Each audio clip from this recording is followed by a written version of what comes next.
Gloria a Cristo porque estamos en el último video de este libro de Números. Video 227 de este canal, hermanos. Casi llegamos ya a los 230. Hemos ido capítulo a capítulo. Hoy llegamos al 35 y miraremos el 36 para después ya prepararnos para entrarle con todo el libro de Deuteronomio. Ha sido una bendición hablar de Dios. Este canal, hermanos, ha enriquecido mi vida porque me ha llevado a estudiar estas Biblias y sé que Dios también los ha bendecido a ustedes. Bueno, entremos en materia. Miren, hoy les estoy enseñando esta tacita con esta impresión tan bonita de Guanajuato, del Callejón del Beso. Esta me la regaló mi amada esposa, hermana Kenia. Gracias. Otra para la colección de tazas. Muy bien. Bueno, habló Jehová a Moisés en los campos de Moab junto al Jordán frente a Jericó diciendo: está el Jordán, ellos están de este lado viendo Jericó, la tierra prometida ya está allí. Ahí están frente a sus promesas, está ahí viendo literalmente lo que tanto habían escuchado, a punto de entrar y tomarla. Manda a los hijos de Israel que den a los levitas de la posesión de su heredad. Es decir, los levitas no tenían territorio, no tenían herencia, Dios era su herencia, el ministerio. Pero las demás tribus les iban a dar sustento y les iban a dar tierras donde habitar, donde ellos tener sus animales, sus ejidos, todo. Entonces, esas ciudades ellos las iban a aprovechar para ellos, pero debían de tener ciertas condiciones, dice, y tendrán ellos las ciudades para habitar y los ejidos de ellas serán para sus animales, para sus ganados y para todas sus bestias. Y los ejidos de las ciudades que daréis a los levitas serán 1000 codos alrededor, desde el muro de la ciudad para afuera. Luego midiréis fuera de la ciudad, al lado del oriente 2000 codos, al lado del sur 2000 codos, al lado del occidente 2000 codos y al lado del norte 2000 codos. Y la ciudad estará en medio. Esto tendrá por los ejidos de las ciudades. O sea, las ciudades de los levitas estaban rodeadas por grandes extensiones de tierra para el uso y el cuidado de ellos. Esa iba a ser su herencia, se lo iban a dar sus mismos hermanos. Ellos iban a tener entonces estas 42 ciudades, más 6, es decir, 48 en total, ya que 6 de estas iban a ser ciudades de refugio. ¿Para qué? Para que todo aquel que fuera homicida, que había ocasionado alguna situación, fuera y se refugiara ahí. Entonces, iba a tener un tipo de reposo, de descanso, previo a que se le hiciera un juicio. Cuando estas personas eran inocentes podían apelar a su inocencia, entonces se hablaba con ellos, se les ministraba un tipo de ley para que ellos pudieran tomar esa ley por su inocencia, para que ellos dijeran: es que fue un accidente, es que me equivoqué, es que no era así, papás, o también determinar si lo habían hecho con maldad o no. Entonces eran unas ciudades de refugio. ¿A qué se equiparan estas ciudades en este tiempo? No hay nada más maravilloso en este tiempo para huir a ellas y refugiarnos como la iglesia, donde en otro tiempo hicimos cosas que no le agradaban a Dios, ya sea por malos o por ignorantes o por lo que usted quiera, que vivimos situaciones que no eran correctas, que descuidamos nuestros hábitos, que de repente nuestra relación con Dios estaba truncada, etcétera, etcétera, que pecábamos voluntariamente, que practicábamos el pecado como si fuera un deporte, nuestro deporte favorito. Pero existen las ciudades de refugio, que son las iglesias, donde sabemos que se busca hacer ahí la voluntad de Dios, que se vive bajo la palabra de Dios, bajo las órdenes, bajo sus mandamientos, bajo su moral, bajo su ética, y ahí vamos y nos refugiamos todos aquellos que fuimos borrachos, drogadictos, golpeadores, etcétera. ¿A dónde vamos? A la iglesia, a buscar de Dios misericordia, oportunidad de una nueva esperanza. Eso es lo que debe de ser y representar la iglesia. Aquellos hombres miraban dentro de todo lo perdido que había un lugar donde los levitas habían preparado una ciudad para que llegaran ellos y se refugiaran ahí. Entonces ellos ahí encontraban esperanza, ahí encontraban refugio, ahí no podía entrar el vengador, ahí no podían ir y sacarlos a la fuerza porque se les iba a hacer un justo juicio. Entonces las tribus debían de ser las que tuvieran el poder de repartir según su capacidad. Si eran tribus muy grandes, tenían que dar ciudades más grandes. ¿Por qué? Porque esto es lo que a Dios le gusta, que nosotros demos no por dar, sino que demos conforme a nuestro corazón. Entonces, si alguien tiene mucho, se mira muy mal dando poco, que así hay mucha gente. Y hay gente que tiene poco, pero da de lo que tiene. Y esas son las cosas que le agradan a Dios, que demos por capacidad. Y alguien dice, no, pues es que Dios no ocupa y eso. Eso nunca lo dijo Dios, que Él pedía porque ocupaba o no. Dios dijo que Él pide para ver tu corazón. Es decir, la gente que no da es gente que tiene duro el corazón, que es mezquina, que duda de Dios, etcétera, etcétera. Agréguele lo que usted quiera, conforme a la capacidad. Entonces aquellas ciudades iban a ser para refugiarse del vengador, para que el homicida fuera a juicio ahí. Entonces, porque los familiares que habían sufrido un agravio tenían el derecho de vengarse del que los había privado de su ser querido, porque al derramar sangre, pues lo justo era que se volviera a derramar sangre en venganza. Entonces, estas ciudades estaban, tres del otro lado del Jordán debían de estar donde estaba la tribu de Rubén. Como ya habíamos hablado en el video anterior, la tribu de Gad y de Manasés, ellos iban a tener sus ciudades de refugio para que pudiera ir ahí el hombre que necesitara esta situación. Y también en Canaán iba a haber otras tres. ¿Para qué? Para que fueran atendidos estas personas que necesitaban. Entonces había unas especificaciones claras. Dice, si con instrumento de hierro lo hiriere y muriere, homicida es. Entonces debía de morir porque estaba armado, porque no había sido en defensa, sino tratando de lastimar a alguien. Entonces había unas regulaciones ahí. Si lo hería con piedra en la mano que le pudiera dar muerte, entonces también moría. Y si con un instrumento de palo en la mano que puede dar muerte, entonces también moría. Es decir, en la ciudad de refugio te dicen, a ver, ¿cómo estuvo todo? Porque este hombre le encajaste un cuchillo, sí, pues es que yo no quería y de repente, y luego se sabía que habían tenido pleito, lo que sea. Entonces ahí ellos determinaban, los jueces, lo que iba a pasar con ellos. Cualquier entonces ocasión de muerte donde hubiera algún tipo de arma y eso, era seguro que era asesinato, ¿no? El vengador de la sangre, él dice, dará muerte al homicida, cuando lo encontrare lo iba a matar donde lo encontrara, era legal. Y si por odio, vea, lo empujó o echó sobre alguna cosa, por acechanza y muere, o por enemistad lo hirió con su mano y muere, el heridor morirá, es homicida. O sea, aquí me fascina cómo el asunto de los sentimientos que uno tiene internamente guardados, almacenados en su corazón, tenían que ver. Entonces, si alguien aventaba a alguien y lo mató, le decían, oye, pero es que ellos siempre habían estado en pleito. No es cierto que fue un accidente, ese ya lo traía. Entonces toda la información le llegaba a los jueces y ellos determinaban si iba a vivir o morir aquel hombre, porque si lo había hecho con maldad, con algún mal sentimiento, entonces tenía que morir. Entonces, si moría casualmente, o sea que lo empujó, pero que nadie sabía que habían tenido pleitos ni alguna rencilla, entonces ni que había tenido algún instrumento, ni había planeado matarlo o había comentado, o que no lo había visto, pues que fue realmente un accidente, entonces ahí era libre y se quedaba a vivir ahí en la tierra, en esa ciudad de refugio, hasta que moría el sumo sacerdote. Es decir, la congregación, los jueces daban el veredicto de la situación analizada. Entonces podía ser restablecido ante la sociedad, pero ante la sociedad de esa ciudad, no de su casa, por respeto a los que habían perdido a un ser querido. Y cuando regresaba, cuando moría el sumo sacerdote, porque la muerte del sumo sacerdote para este hombre iba a representar entonces la liberación total.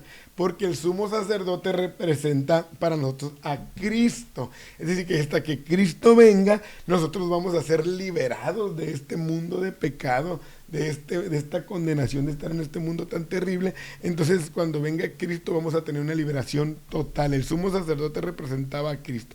Gloria a Dios, porque sabemos que todo lo que vivimos, todo ese desorden, todo ese desvío, todo ese degenere que está viviendo el mundo, cuando el Señor Jesucristo venga, vamos a ser liberados de todo eso.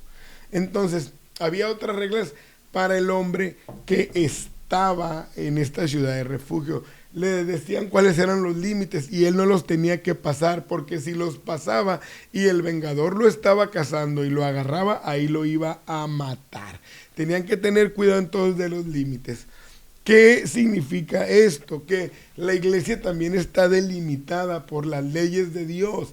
La iglesia también tiene ordenanzas, tiene mandamientos, tiene una Biblia, tiene 66 libros y nosotros no podemos salirnos de ellos, porque si no, el vengador nos está esperando, que es el diablo, porque nos salimos de su jurisdicción y entramos a una ciudad de refugio donde él no puede entrar, a menos que nosotros salgamos de los límites. ¿Por qué se endemonia la gente? Porque se sale de los límites. ¿Por qué se destruyen matrimonios? ¿Por qué los jóvenes se van al mundo? Porque esos jóvenes o esos matrimonios que un día estuvieron agarrados de la mano de Dios en la ciudad de refugio, se salieron.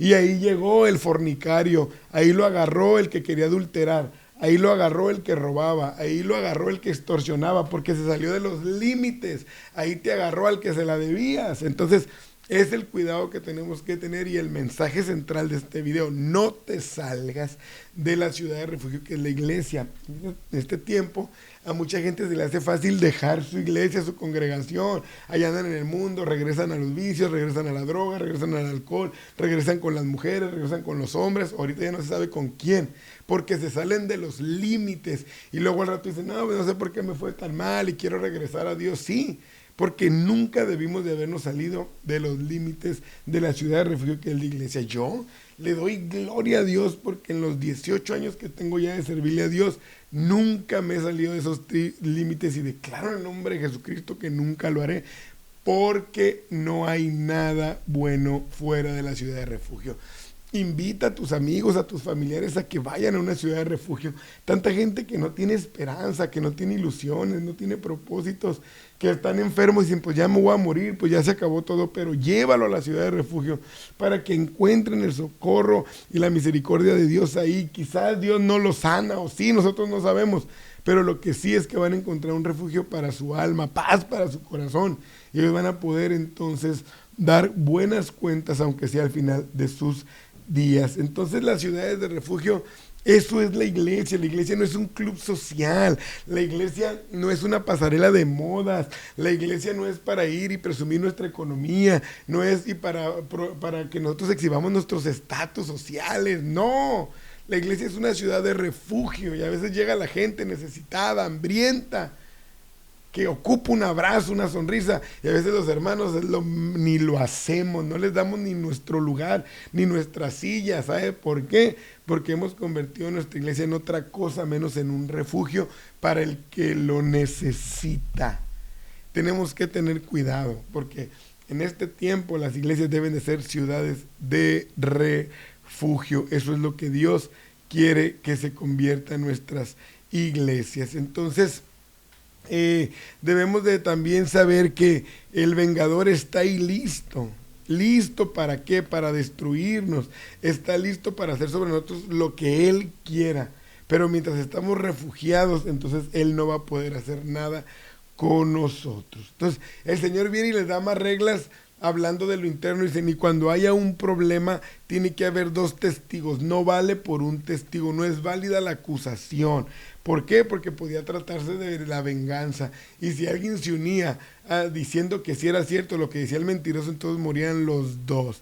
Entonces ya también, si había dice aquí la palabra de Dios, versículo 29, estas cosas os serán por ordenanza de derecho por vuestras edades en todas vuestras habitaciones. Dice, cualquiera que diere muerte a alguno Por dicho de testigos morirá el homicida, mas un solo testigo no hará fe contra una persona para que muera. No era válido. Y no tomaréis precio por la vida del homicida, porque está condenado a muerte, indefectiblemente morirá. O sea, decía que no se podía rescatar a alguien que había hecho una situación terrible de estas, de quitar la vida a alguien. No había forma de salvarlo, no había forma de rescatarlo, de redimirlo, no había forma, porque realmente ya estaba muerto, aunque vivía, pero ya para Dios estaba muerto su causa. Ni tampoco iban a tomar precio del que huyó a su ciudad de refugio para que vuelva a vivir en su tierra hasta que muera el sumo sacerdote. Es decir, es que ya está mi familiar porque hizo algo que no lo quiso hacer, pero está ya en la ciudad de refugio, pero queremos que vuelva. No hay forma hasta que muera el sumo sacerdote, porque se había derramado sangre, y si no se refugiaba, su sangre iba a ser derramada. No olvidemos que dice el Nuevo Testamento que la paga del pecado es la muerte, pero la dávida de Dios en Cristo Jesús es vida, es el regalo de la eternidad. La iglesia es la vida donde Dios, nuestro Señor Jesucristo, por medio de ella, nos ha dado la oportunidad de seguir adelante. Entonces, no contaminéis pues la tierra donde habitéis, en medio de la cual yo habito, porque yo Jehová habito en medio de los hijos de Israel. Es decir, vivir, trabajar, hacer todo sabiendo que Dios está con nosotros. Y en el capítulo 36, para cerrar ya este último video de Números, llegan los príncipes de los padres de la familia de Galat, hijo de Maquir, hijo de Manasés, de la familia de los hijos de José, y hablaron delante de Moisés y de los príncipes jefes de las casas paternas de los hijos de Israel. Resulta que estos hombres habían analizado, estudiado el caso de las hijas de Zelofead, que ellas habían pedido la tierra para ellos porque no habían tenido sus padres hijos varones, entonces la iban a perder. Pero ellas habían dicho, no, pues queremos que la heredad sea de nosotros. De hecho, estas mujeres cambiaron la ley, tocaron el corazón de Dios, y Dios actuó conforme a su sentir. Entonces ellas fueron herederas, pero dice los hijos de José, vean, dicen sabiamente en el verso 3, y si ellas se casaren con alguno de los hijos de otras tribus de Israel, la herencia les va a ser quitada. Entonces les preocupó porque ellos eran los que tenían la posesión de esa tierra.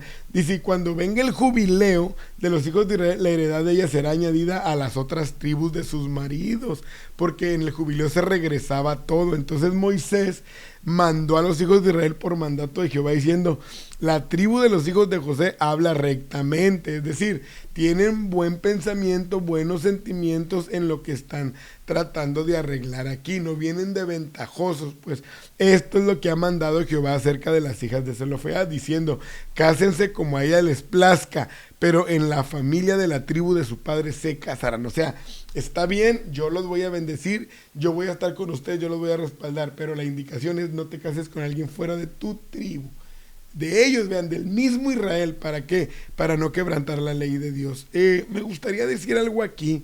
Trabajemos mucho para que nuestros hijos, nuestras hijas no se casen con alguien de fuera de la iglesia, para que no sea corrompido los fundamentos que les hemos enseñado bíblicos de Dios. Busquemos que los hombres, las mujeres que vayan a estar con nuestros hijos sean hombres y mujeres que amen a Dios, que honren a Dios, para que la heredad, la herencia, lo que Dios tiene para nosotros y para ellos no se pierda. Entonces no sea traspasada en una mala forma. Entonces dejemos que nuestros hijos sí le hagan como les dijo el Señor, que se casen como les plazca, pero con esas limitantes de que ellos sepan que tienen que honrar sus parejas a Dios totalmente. Entonces ellas así lo hicieron. Dice el verso 10, como Jehová mandó a Moisés, así hicieron las hijas de Zelofead. Es decir, se casaron con los mismos de sus tribus, y yo estoy seguro, no lo dice la Biblia, pero al decir que obedecieron a Dios, estoy seguro que fueron muy felices. Entonces, estos son los mandamientos y los estatutos que mandó Dios por medio de Moisés a los hijos de Israel en los campos de Moab, junto al Jordán, frente a Jericó. Y aquí se termina el libro de Números, ellos estando frente a la promesa, cerca para agarrarla, tomar posesión de ellos y ser bendecidos. Mi deseo más grande es que Dios te bendiga, que estos comentarios que hablé del libro de Números sean de bendición para ti, y que te prepares para la nueva serie que Dios me ha dado el sentir de hacer, que es el libro de Deuteronomio. Bendiciones y ánimo con todo. Libro de Números final.